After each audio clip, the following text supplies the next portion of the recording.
Hello, my name is Caroline Perry, and I'm a member of the Health Ministries Department at the Stanborough SDA Church. This is the first of our health forums in which we'll be bringing to you up to date news on health and health related matters. It's important to us as a health department that we give you the tools that you need to live a healthy lifestyle and improve your well being in terms of mentally, emotionally, and physically, according to biblical principles. Why am I doing this? Well, my career, I've spent 21 years working within the pharmaceutical industry and trying to help patients bring medicines that matter to them, that are both safe and efficacious. What I'd like to do now is to kind of move over into a more balanced space in which we can use biblical principles to support patients and their well-being. So that's why I'm doing this today.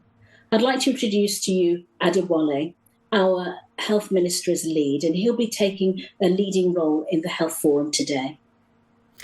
Hi, it's great to be here.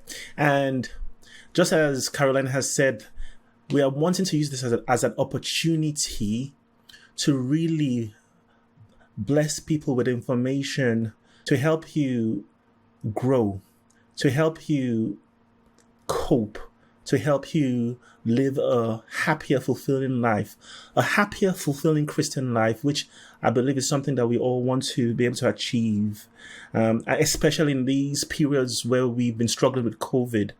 But a little bit about me. So I'm a man with many different faces. And for the last 25 years, I've been working in the mental health field in different roles, currently working as a psychotherapist. And so I'm really, really passionate about anything related to emotional well-being, becoming resilient as a person, and just building happier communities. So Adewale, today you've decided to talk about the keys to willpower for today's health forum. Why do you think Yes. this topic is so important, and why do you think it's so relevant to us as a church family? I think as Christians, one of the places where the devil attacks us the most is through our mind. Because if he can get straight at our minds, it's game over. If the devil knows that, oh, Mr. A has issues that are related to porn, and you don't have the willpower to resist, it's game over. Mr. B has issues with smoking. You don't have the willpower to resist, it's game over. And on one hand, I know people will talk a lot about, isn't it that we have to rely on a miracle from God in order to overcome these kind of things? But we even find in the Bible where God talks, where there is scripture that talks about God has already given us the ability, the power to achieve a lot of these things. And it's about us understanding ourselves, understanding our minds, understanding how we can actually work with our own body to work against the power of the enemy against in our lives. Okay. Thank you, Wadi. That's a very interesting point of view because you're right. Many of us do struggle with willpower or self-control, as the Bible calls it. I'm not quite sure how we can view this today. I know that this is a growing field in psychology in which many researchers would like to better understand what is behind control. And do we have, is it a trait that we carry naturally, or is it something that we can work on and improve over time? As you know, there is evidence now, obviously numbers are rising in terms of cancers and cardiovascular disease, strokes, and all of these kind of diabetes, health-related diseases, and whether what governments would like to better understand whether we can kind of improve our healthy life choices in which we can then address these diseases. Making healthy life choices will mean that we can have better outcomes and avoid some of these diseases if they're related to our diet, lack of exercise, and so forth. So government, researchers and others, payers, health bodies are very interested in understanding this field more and how we can help the public, people, patients to do better in terms of healthy choices to improve their lifestyle and well-being. But why do you Yes. the struggle then? What is it about this willpower that I know that I struggle in terms of healthy habits, because we always have good intentions, particularly around the start of the year or after a holiday, which I've just come back from holiday saying, I'm going to make a lifestyle change. We've probably overeaten, we've probably had lack of exercise and been very sluggish over that time we've had of rest. And we just wanted a change now and say, I'm going to do this, this and the other. But usually these kind of health-related starts or plans are very short-lived. Very true, very true. And I think that sometimes it has to take something quite major happening in our lives sometimes to make us perhaps stick with healthy choices. And it seems, I'm just remembering when I was growing up, because it seemed like I was so strong. I could do anything I want. And it felt like there was no need to pay too much attention to healthy choices. I mean, I was a vegetarian, but I found that I still ate quite unhealthily. I still did things that perhaps, like for example, not sleeping well, watching movies late into the night and having little sleep. And perhaps at that time, I didn't think it would take any toll on me until now, when I realized that the older you grow, the way you took care of your body when you were younger, it's going to tell on your system when you grow older. Just recently, I had this experience roughly about 4 months ago. I was sitting in my chair and I felt this pain, striking pain in my back. And the thing was that I had achieved some of the things I wanted to achieve. So, for example, I wanted to work from home. And I was working from home way before the pandemic started. And I didn't realize that we were going to go into an era where everybody's working from home. And it seemed like that was a really nice thing, working from home, remote working. So working from home, and I obviously I had to sit down to work all those years. But after years and years of sitting down, it's actually done my back in. And I had to think, okay, I had to do something about this back, which means I wasn't really exercising as much as I did. You won't recognize how much exercise it was to get into your car and drive to work. So in the last 4 months, I had to develop an exercise routine. And I hated that idea, but I had to develop one. Because all through these years, I would start, stop. But then I recognized that there was something I wasn't quite doing. And since then, I was able to start off walking. But the walking, and this is the point here. When I first started, I couldn't walk more than 5 minutes. And this is serious, because when I walked 5 minutes, I was in pain. I mean, you guys would see me at church. You won't even realize that I was in pain. But I was in pain. I couldn't walk for 5 minutes. I had to it was that bad. So I started walking. Then I did 10 minutes for a few weeks. I could just cope with 10 minutes. My wife was wondering what was going on, because when I went to walk with my wife, I have to stop and hold my back because I was in pain, right? But then continued. This week, I've done 2-hour walks. So which means I've been able to walk over 11,000 steps per day for the last 2 days. And I'm able to cope with it.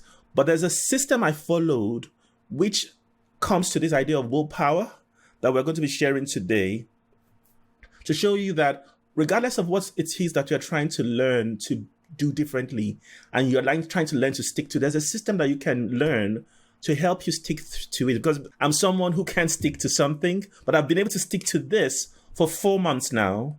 And that is the key, isn't it? Because what we have here in terms of willpower, most of us have our habits, maybe unhealthy, or that they're not as healthy as we would like them to be. Mm-hmm. And what we need to recognize is that we need to override these immediate kind of rewarding behaviors, because Definitely. obviously sweets are very rewarding.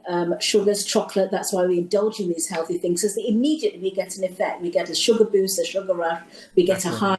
we feel happy.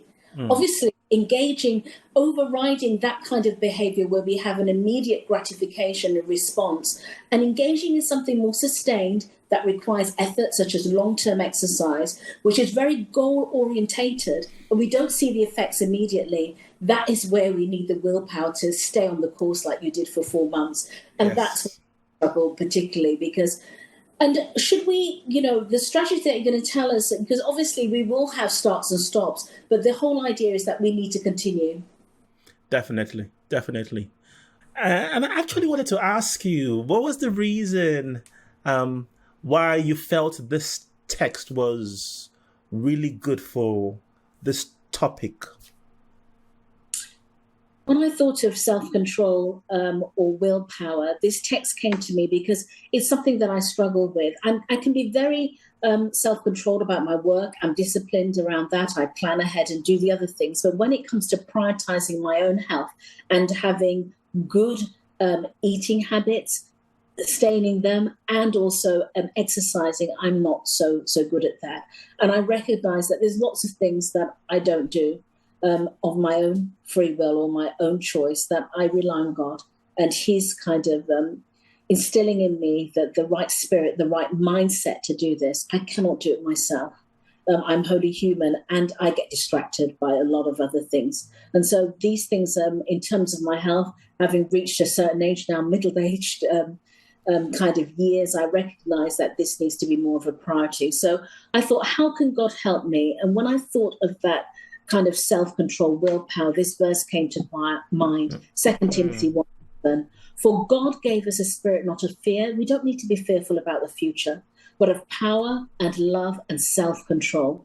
In terms of it, it's something that is God-given. It's a blessing to us. We don't have to fear about anything. He's given us power in which we can have choice and free will.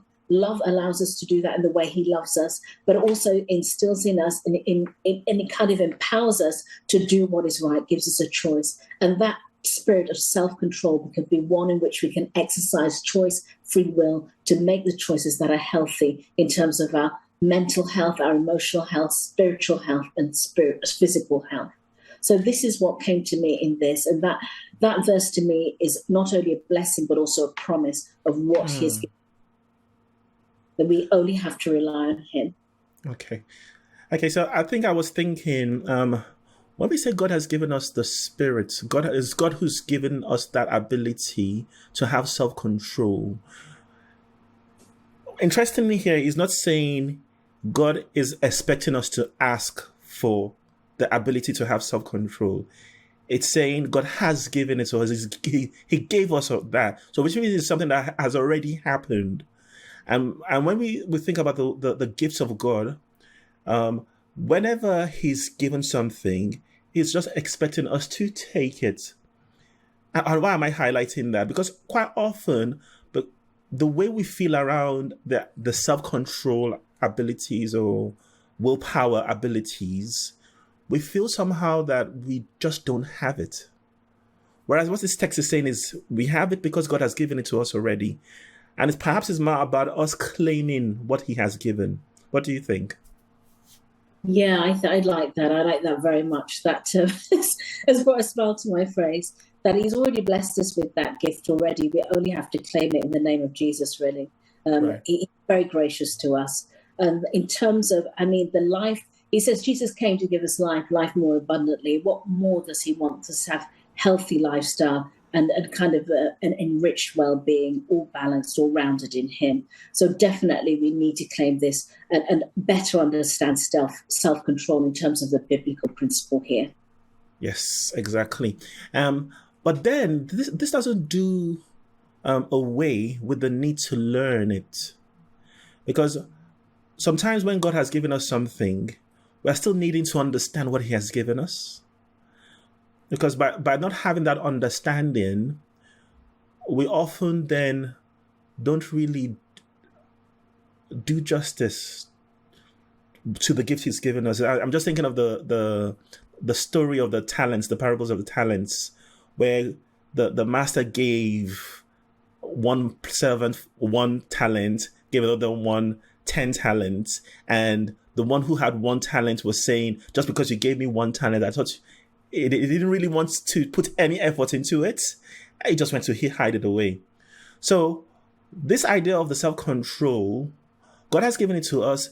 He wants us to invest in it. He wants us to understand it. He wants us to learn it. He wants us to have a relationship with this experience of self-control to the point that we can actually bear fruits with it. So the reason I'm highlighting that is because quite often many Christians feel like, because God has given me something, I don't have to do anything at all anymore. I don't have to put any effort into understanding because it's giving me, just going to work out. It's a bit like the spirit of love that God has given us. But yet in our relationships, we still have to understand the learning process of love, to understand how we apply it, where we fall short, where we need to grow. I don't know, would you agree with me on this?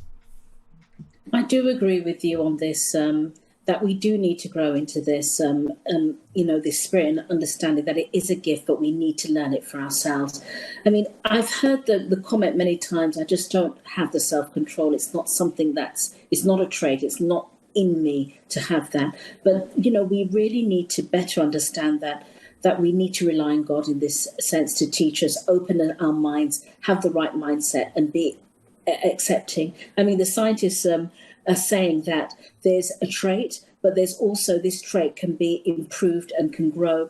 And that's the whole point why governments and health regulators want to better understand this this kind of self-control that exists as a trait, and can it be improved in terms of prompting, monitoring, and helping people to lead a more healthy lifestyle choice so we can reduce the healthcare burden overall. So it's really important that, if our, secular kind of government is wanting to understand, and we already have this as a gift, it's up to us to make the best choices now for us and secure our healthy future. Definitely. Okay. So the reason why I feel willpower is quite important, I mean, in my experience, what I've found is that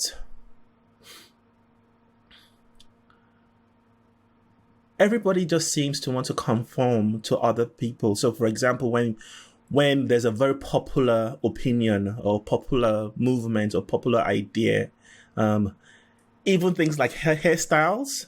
I remember back home when I was growing up in Nigeria, we had this, I think it was James Brown. Everybody was cutting James Brown hairstyle. And it almost seems as if you are not in the in crowd unless you have that same hairstyle. Oh, not James Brown, Bobby Brown. Bobby Brown, yes. Bobby Brown's hairstyle. And everybody had to have the Bobby Brown hairstyle because that was what was in the in thing then. And now with hairstyles, perhaps it's not too much of an issue. But when you have things like people smoking and wanting to pull you into smoking, people doing drugs, and to be honest, it cuts across all ages. You want to develop friendships with people, you often find that they're either in crowds where they drink a lot of alcohol, they're in crowds where they do a lot of drugs, and you feel pressured because you seem like the odd one out because you're not doing these things that you feel are not healthy. What's your take on that? Well, I can imagine that for some of our younger kind of viewers, this could be pressure around college and obviously going to a workplace and so forth. There are unhealthy habits there. But I think we need to better understand ourselves and what we want to do. And that's where the willpower, self-control, it's more about what makes you personally happy, what you're comfortable with. For me, those obviously as Christians, those are not the things that we indulge, but we do maybe struggle, as you said, with TV watching, maybe media, engaging with the media. Sometimes I find it quite unhealthy, the amount of news that I consume, which is not always positive and can have a real impact on mental health. So sometimes I've discussed this with friends, and they've taken days and weeks where they haven't engaged so much with media to try and limit the negative impact it's had on their mental health. I think also I struggle as well with kind of the healthy habits and putting myself first. I tend to, when it comes to extra work, I always kind of say yes and no. So I've been thinking about maybe reorganizing my life. I start a new role soon. And in that reorganization is going to be a little bit more about spending time around me, doing the things I like, engaging with my hobbies a little bit more, and also engaging around exercise more. So I'm already trying that, but will I succeed, Ade? Is there something you can give me to say that I'm making these choices, that I want to do it, and I'm planning around it, but how can I continue on that journey once I make a start? Okay, so we'll be coming to that in a second. I just wanted to talk about something that's also quite important. I don't know if you've ever had to grind through work. Willpower is so important to be able to grind through work. And I know that when I started working from home, it became a bigger deal because it was a lot easier to just watch something else on YouTube than to just do the work that you needed to do. And quite often when I'm speaking with a lot of clients who are also working from home, they're struggling with the same thing, where they just find, for some reason, the motivation to just stick with work is less because you don't have a manager right behind you checking on what you're doing. So we also need the willpower to be able to grind through our work and be able to get through even not necessarily work, housework, house chores, keep things together and keep on top of things and keep things not dirty and untidy. So the willpower to be able to get through those things is quite important as well. Okay. So the next thing is to think about then is, we've been talking about willpower all this time, but is it possible for something to break our ability to have willpower? Because often when somebody feels that they don't have willpower, is it because they don't have willpower, or is it because their willpower has emptied out somehow? And this is the point that I wanted us to sort of look at. Could it be possible for us to overuse willpower, and that actually creates a situation where we have no willpower? What do you think? I'm trying to better understand it. Willpower is linked to motivation, isn't it? To do something, control. Yes. So I think it's something that, anything that can happen around us or kind of distract us, or anything that kind of has a negative impact or influence on our motivation, then that can have a direct effect on our willpower or self-control. Definitely. So I don't could be, obviously you could be exercising, doing all the right things, but all of a sudden your health takes a downward spiral. That can have a direct effect on the motivation to doing something healthy. Obviously, emotional issues around relationships and so forth can knock motivation, will self-control, and allow you then to indulge in things that you said you weren't going to do anymore. So there's all of those kind of things that definitely, and also if you're just relying on self-control alone without motivation or a kind of goal at the end of it, then it's not going to work either. You want to be doing something that is goal-orientated. What is your ultimate goal? What is the motivation to be happy, healthy, and have a healthy well-being in terms of balanced emotional, physical, spiritual outlook on life? Yes, so that motivation thing is quite important to be able to have that motivation. And I think this is also a place where people fall into a trap, the idea of with motivation, because sometimes when we're trying to motivate ourselves, we try to criticize ourselves into motivation. And we don't often recognize that self-criticism, to a certain degree, is healthy, but to a certain degree, it actually starts to steal our energy. And when it starts to steal our energy and it's killing the motivation as well, that then you start to find your willpower tank emptying out. I don't know Ah, if you've ever heard of the way coaches try to encourage people to work, so they're just shouting at them and doing all these things, right? To a degree, that might work, but when we try to do that to ourselves, what tends to happen is that we empty ourselves of willpower. mhm. Um, it may start off for a little bit, but it's just not sustainable. Not sustainable. What about being around toxic people? What do you think? Oh, yes, I can imagine that can do a lot with self control. Toxic people, relationships that feed negativity are not uplifting or encouraging.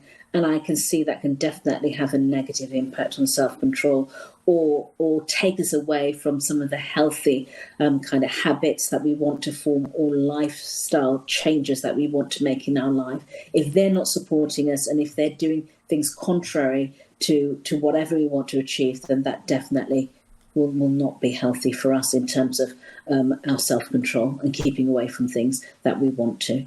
Definitely, definitely. And I have had some experiences with clients that I've worked with who have a very, very toxic mom. And what ends up happening for them is whenever they spend some time with mom, they end up comfort eating. And it became like a strong routine. And then they feel very guilty about it, comfort eating. But what they're not realizing is that mom is actually emptying their willpower. Just being around mom is emptying their willpower. And so quite often when you want to develop and improve your willpower, it's quite important to stay away from toxic people. I know that may sound harsh, but it's hugely important to stay away from toxic people. Or do you think that's too harsh? Do we pander to toxic people when they're emptying us of willpower? What do you think?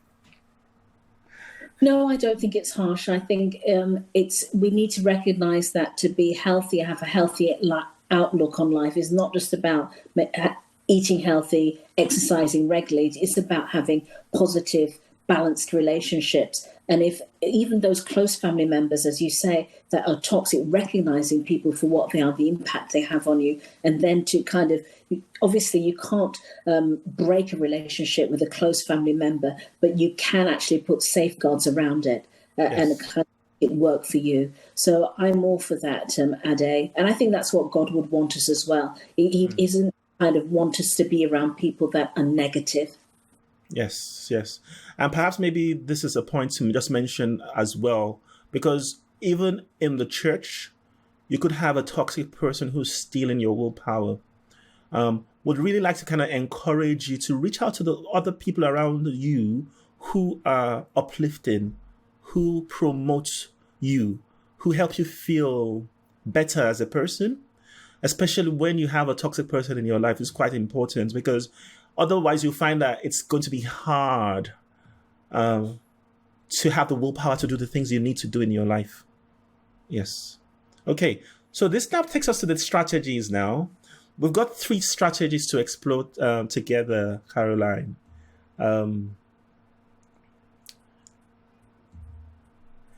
This first strategy was one I found was quite interesting. And this talks about a research. I should have just kind of remembered to get the name of the person before we started.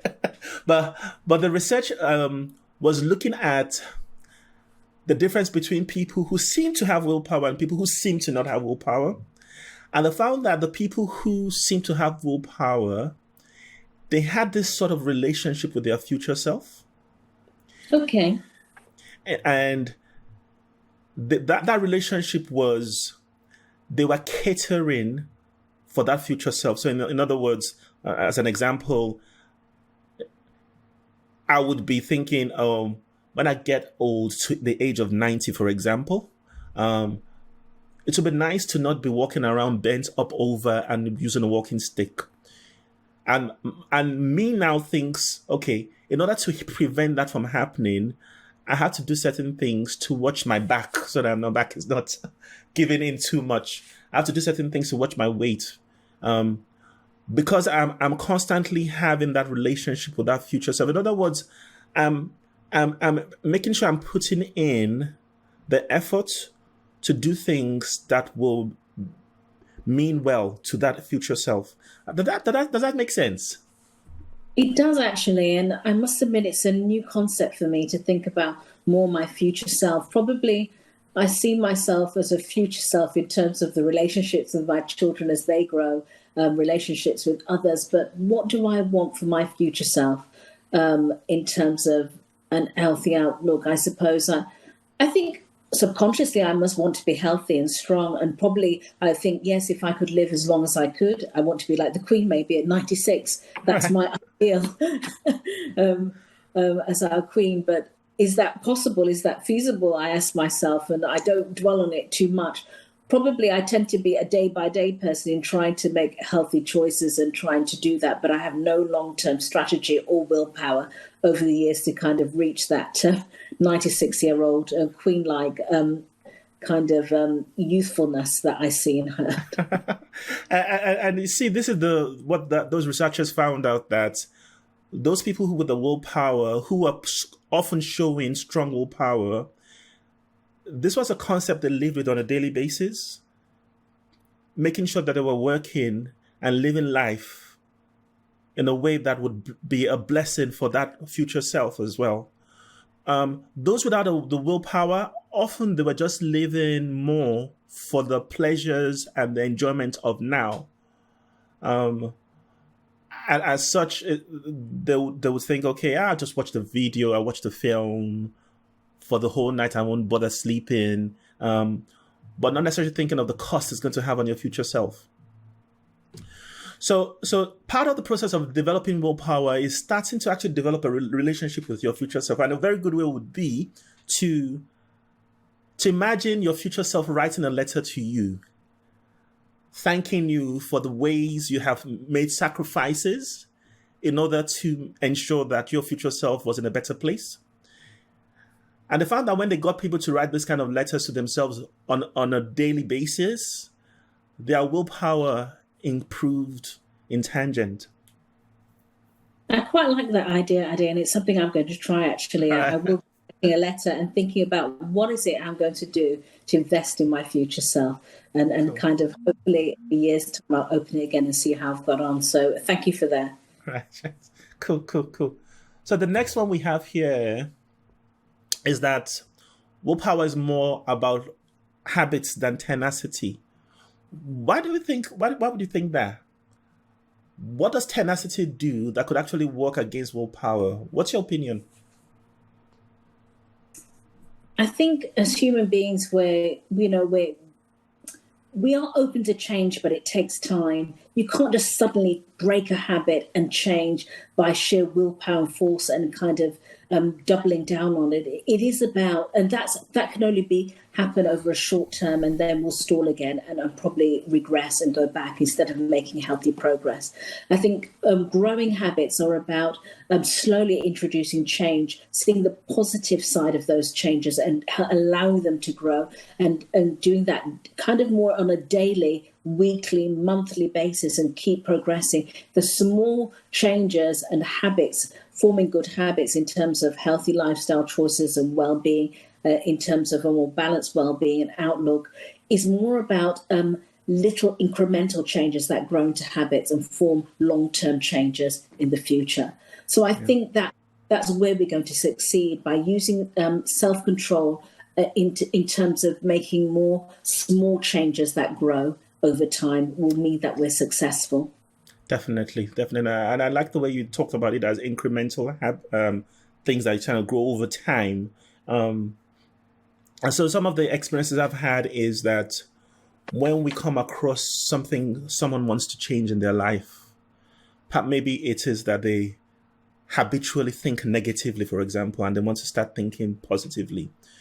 We find that if they try to force themselves into this positive thinking in a big way, they tend to get demotivated, feel like a failure. It just does not work.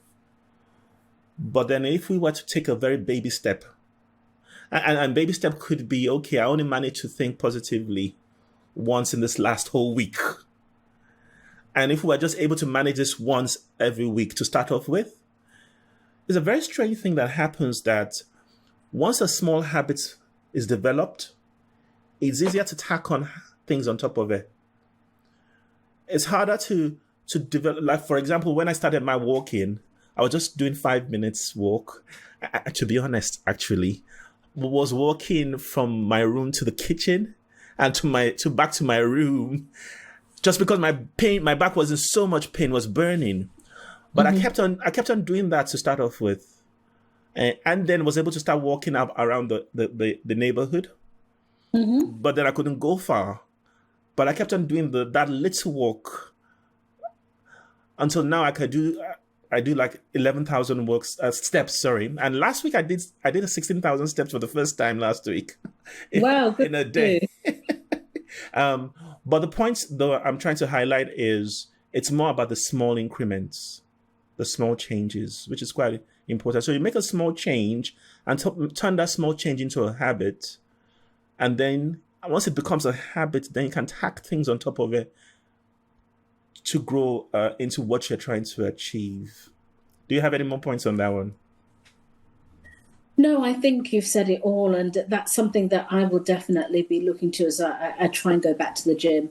I had the same experience. I remember only being able to do 15 minutes on the total in the gym. I remember going on the because there's some I liked and others, and I could only do, as you say, 5-10 minutes, and that grew to 40 minutes. So I remember that experience, and that's what I'll have to do. I think it's going to be a lot harder now because I'm actually older and my knees feel stiffer and there's more weight to be lost now.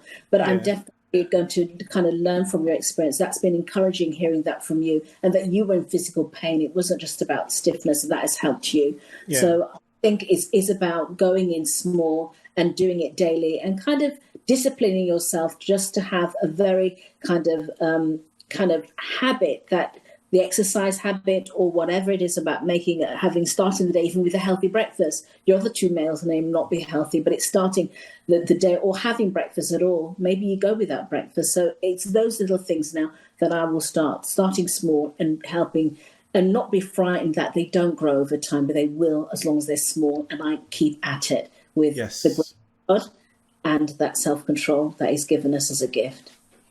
That's great. Okay, so the third willpower strategy that I wanted to talk about, I thought to put this in because with willpower, there's almost like two directions we're having to deal with. One is to do things to grow a habit or a change or lifestyle change you want. But another thing is to resist a pressure for something that you've already learned to rely too much on, whether it is alcohol, whether it is promiscuity, sex, whatever it is. The urge surfing strategy could be something that's helpful. And the idea with urge surfing is that we are learning to ride our urges like a wave. I know that sounds rather strange, but what do you think? Yeah, so I see this as more impulsive behavior. Yeah. Impulsive behavior that drives us to overheat, make the wrong choices, or instead of exercising, we're binge watching Netflix or the other things. So it's really about kind of not relying on our impulses, trying to suppress them, and kind of bringing more that self-discipline, the self-control around behaviors that we want to kind of have positive forming. So I see that now as more of an impulse, urge surfing. It's a new term for me, obviously, not one that I'm familiar with, but to me, it's speaking about impulses and not being driven by them. Yes, definitely. So the idea would be to think of it like a bit of, when you have an itch, there's a part of the body that wants to be scratched, and you feel like you have to scratch it. But what's interesting is, let's say you didn't scratch it and you left it for a while. At a certain point, the urge to scratch will disappear. And so the same thing with a lot of our habits or unhealthy habits or impulses, like you've said, is that we would usually have a spike in the desire to do that thing. And the idea with urge surfing is that we're training the brain to resist until that urge starts to now plummet. And the thing is that the more we learn to do that, obviously it's going to take some time, it's going to take some effort. We can start small and we can get bigger and better at it. But the more we do that, the more we train our brain to be able to resist whatever it is that we're trying not to do more. I mean, I'll give a good example. So for me, one of the things I like is I like eating. I like food. Yeah, many people like food, but I've been trying to get into what do you call it? Intermittent fasting as a way of managing my weight, and sometimes it's just been hard to get into it because what will happen is I'll feel the hunger urge, and it will really be strong. But after some time of learning how to surf this hunger, I noticed that actually, if I stay with it for a bit, eventually that urge goes away. And it was like I wasn't hungry at all. That's interesting. That's an interesting experience. And we all kind of feel like that. Weight control, obviously, is one of the things that most of us want to achieve in terms of a healthy lifestyle and find it hard to be disciplined. So, yeah, that's an important one to think about and to say, stay with it. Don't give in to the impulse straight away. You'll find that sometimes it's just our body playing tricks because obviously it may be that time. We just naturally eat because of the time may not be because we're actually hungry. Hungry, yes. I think that thing about time is quite interesting because when the body knows that there's a specific time you eat, isn't it? Yeah. And as soon as that time strikes, your body starts telling you you're hungry. And ironically, if you may have had those kind of moments where you were so busy. You felt the hunger urge, but you just kept on working and suddenly realized you're not hungry anymore. It's still that same process. You surf that urge without even realizing you have, but because your body can't do it, our body can't do it. And it's just about allowing ourselves to start to understand how to get it and how to use that in the process of resisting as well. Good. Cool. So this brings us back to that text that we read at the beginning. I just wondered, after we've gone through all of this now, do you have any more insights to this text for us to finalize the session today, Caroline? I just think that word fear as well is giving us a spirit, not of fear, that we don't have to be fearful of the future. We don't have to fear about those dark kind of impulses that may drive us, because we already, as you said, been given the power, we're empowered, and the love that we have within us for self and others, and of self-control, that we can have successful outcomes. We can look to the future more positively because of this promise in 2 Timothy. Yes, very true. I'm thinking maybe it'll be good to just end up with a prayer. We can just pray about this. Father in heaven, we want to thank you so much for the message that we've touched on today about the willpower. We want to claim the willpower that you've given us. And whoever it is that's listening to this message today, Lord, whatever issue that they're struggling with that's related to willpower, we plead the blood of Jesus in their lives, that you will touch them, you will touch their families, you will touch their loved ones, you will touch them at work. You give them the ability to stay strong in whatever challenge that they're having to deal with whatever struggle that comes their way, Lord, that you would empower them and help them see that with you, all things are possible.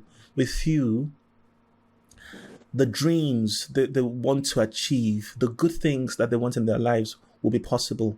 In Jesus' name I've prayed. Amen. Amen.